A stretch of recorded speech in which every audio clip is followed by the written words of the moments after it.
Hello everybody, and I would like to introduce you to another episode of Ghost Stories in the Crypt. As a continuation of last time, we will be reading The Yellow Wallpaper by Charlotte Perkins Gilman.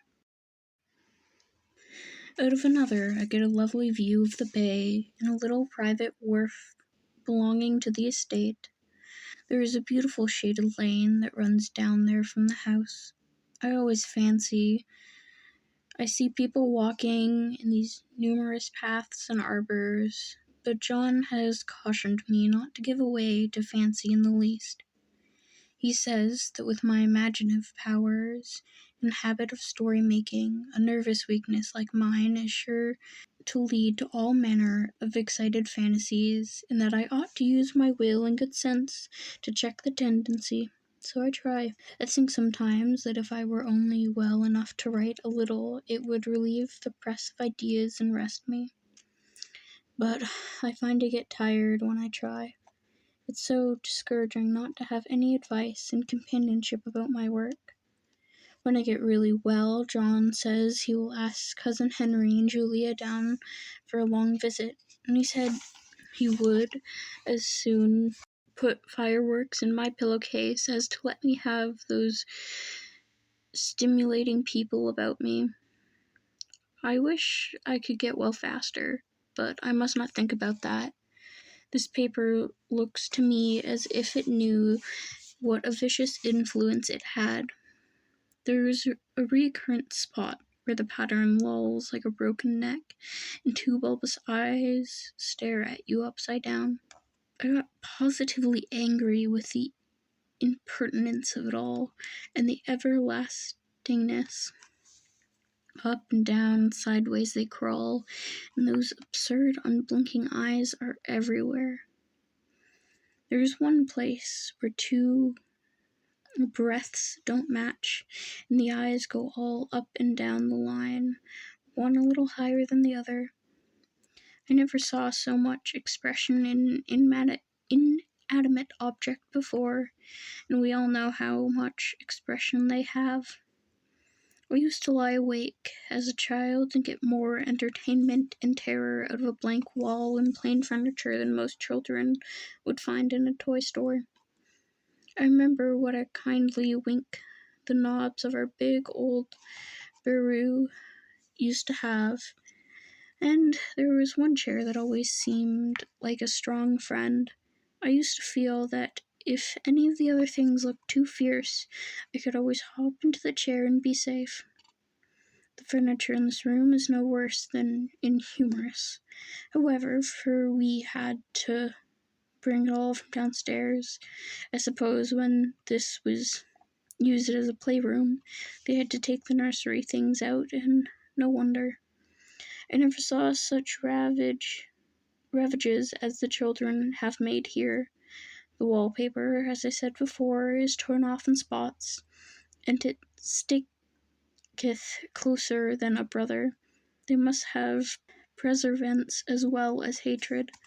When the floor is scratched and gouged and splintered, the plaster itself is dug out here and there, and this great heavy bed, which is all we found in the room, looks as if it had been through the wars. But I don't mind it a bit, only the paper. There comes John's sister. Such a dear girl she is, and so careful with me. I must not let her find me writing. She is perfect and enthusiastic housekeeper and hopes for no better profession.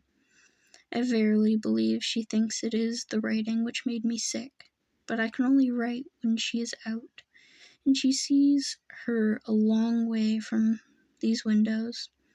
There is one that commands the road, a lovely shaded winding road, and one that just looks off over the country, a lovely country too, full of great elms and velvet meadows. This wallpaper has a kind of sub-pattern in a different shade, a particularly irritating one, for you can only see it in certain lighting, and not clearly then, but in the places where it is faded, and where the sun is just so... I can see a strange provoking, formless sort of figure that seems to sulk about behind that silly and contagious front design. There's Sister on the stairs. Well, the 4th of July is over. The people are all gone, and I am tired out. John thought it might do me good to see a little company, so we just had Mother and Nellie and the children down for a week. Of course, I didn't do a thing. Jenny sees everything now, but it tired me all the same. John says if I don't pick up faster, he shall send me to Ware Mitchell in the fall. But I don't want to go there at all. I just had a friend who was in his hands once, and she says he's just like John and my brother, only more so. Besides, it is such an undertaking to go so far. I don't feel as if it is worthwhile to turn my hand over for anything. And I'm getting dreadfully fretful and querulous. I cry at nothing and cry most of the time. Of course, I don't see John here or anyone else, but when I'm alone. And when I'm alone a good deal just now. John is kept in town very often by serious cases, and Jenny is good and lets me alone when I want her to. So I walk a little in the garden or down that lovely lane, sit on the porch under the roses, and lie down up here a good deal. I'm getting really fond of the room in spite of the wallpaper, perhaps because of the wallpaper. It dwells in my mind so. I lie here on this great and movable bed. It is nailed down, I believe, and follow that pattern about by the hour. It is as good as gymnastics, I assure you. I start say at the bottom, down the corner, over there where it has not been touched.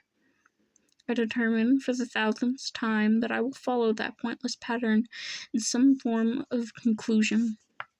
I know little of the principles of design, and I know this thing has not arranged in any law of radiation or alteration or repetition or symmetry or anything else that I have ever heard of. It is repeated, of course, but the breaths, but not otherwise.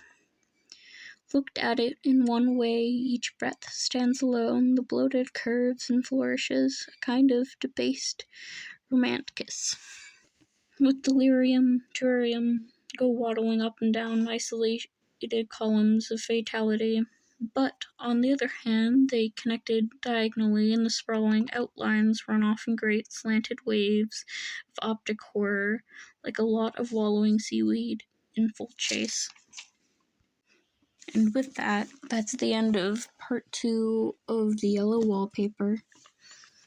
And I hope to continue this series till I eventually finish that, being only able to record in about 10-minute intervals.